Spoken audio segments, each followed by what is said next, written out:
7 rêves qui indiquent l'esprit de pauvreté et de difficulté dans votre vie.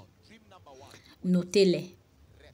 Rêve numéro 1. Lorsque vous voyez des rats ou des cafards dans vos rêves. Un rat ou un cafard dans votre rêve symbolise un esprit dévorant. Un esprit de manque entend votre vie.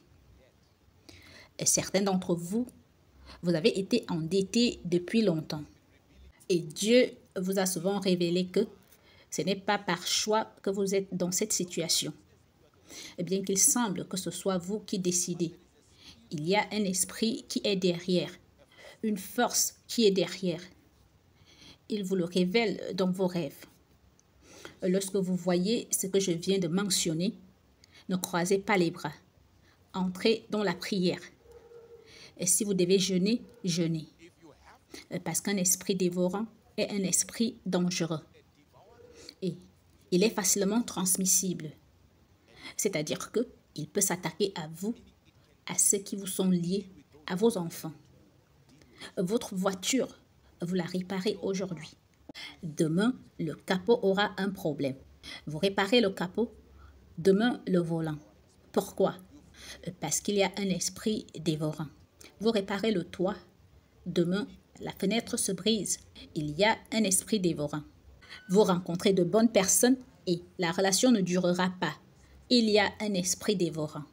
Votre vie n'est pas censée avoir un sens selon cet esprit. Alors, il dévore tout ce qui est bon autour de vous. Et deuxièmement, quand vous vous voyez en train de ramasser des pièces de monnaie.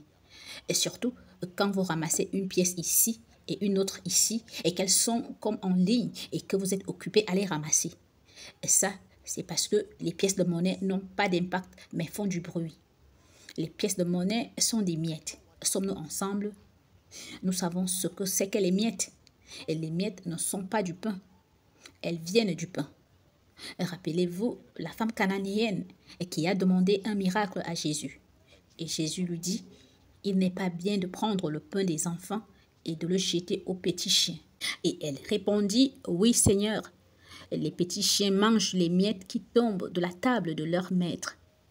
Donc, les pièces de monnaie symbolisent les restes. Sommes-nous ensemble? Et c'est pourquoi, chaque fois que vous vous voyez ramasser des pièces de monnaie, ne vous réjouissez pas. Si vous allez dans la rue en ce moment même, les mendiants vous demanderaient des pièces de monnaie. Vous n'êtes pas un mendiant au nom de Jésus. David a dit, « J'ai été jeune et j'ai vieilli et je n'ai point vu le juste abandonné, ni sa postérité mendiant son pain. » Troisièmement, les transactions incomplètes dans vos rêves. Lorsque vous achetez quelque chose dans un magasin et que vous vous réveillez avant de l'acheter, à chaque fois que vous voulez acheter quelque chose se passe. Ce rêve symbolise les difficultés. Vous êtes sur le point de passer de l'autre côté, mais un esprit vous en empêche. Ce rêve signifie que vous ne pouvez rien terminer. Il définit votre réalité.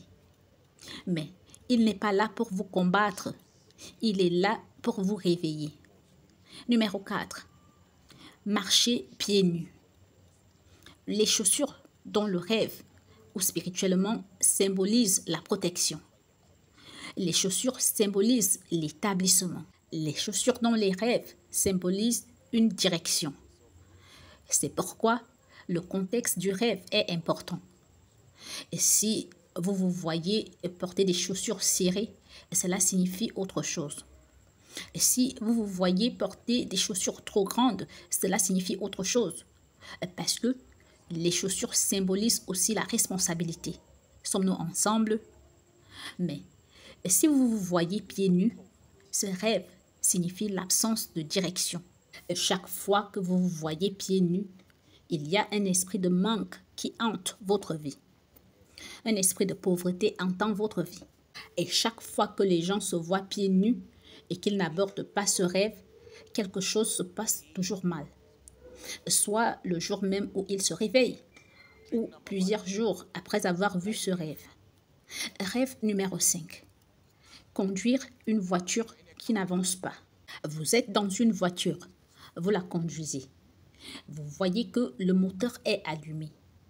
Mais lorsque vous regardez de côté, à gauche, à droite, vers l'avant et vers l'arrière, vous réalisez que la voiture n'avance pas. Ou parfois, lorsque vous sortez, vous vous rendez compte que la voiture n'a pas de roues. L'esprit d'anti-progrès combat votre vie. Les gens qui ont habituellement ces révélations, ils n'entrent jamais dans la saison de récolte. Je vous le dis maintenant, ce rêve, dont sa signification actuelle signifie la stagnation. Il ne s'agit même pas de retard, mais de stagnation. Vous êtes stagnant, vous êtes limité. Et bien sûr, un rêve en fin de journée est interprété, pas traduit. Et nous comprenons que ce qui donne un aperçu, ce qui nous aide à mieux comprendre le rêve, c'est le contexte. Donc, ici, je ne fais qu'un bref aperçu. Dans mon livre sur comment interpréter le sens de mes rêves et comment interpréter le sens de vos rêves, j'ai parlé de 66 méthodes pour interpréter un rêve en fonction du contexte. C'est pourquoi vous ne devez pas vous appuyer sur votre propre compréhension lorsque vous interprétez un rêve.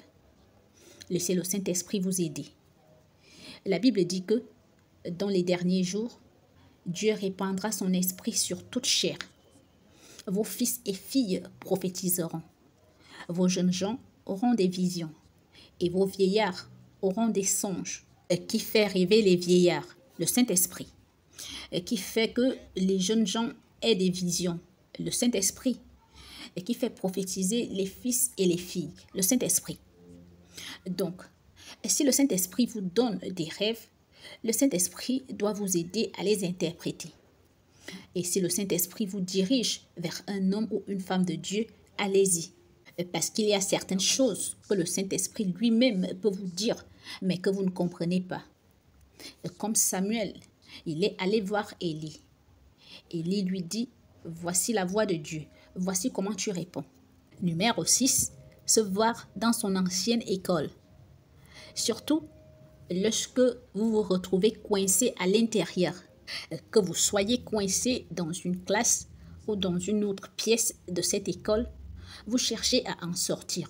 Vous voulez sortir de l'école, mais vous ne pouvez pas le faire dans votre ancienne école. N'oubliez pas que l'on dit que l'éducation est la clé du succès. Sommes-nous ensemble?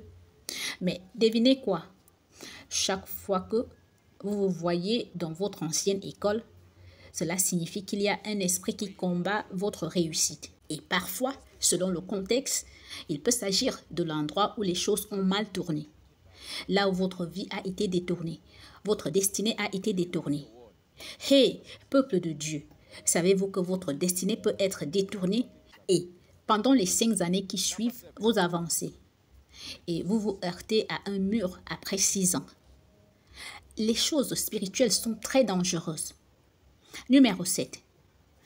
Quand vous voyez un âne ou des ânes autour de vous, sommes-nous ensemble?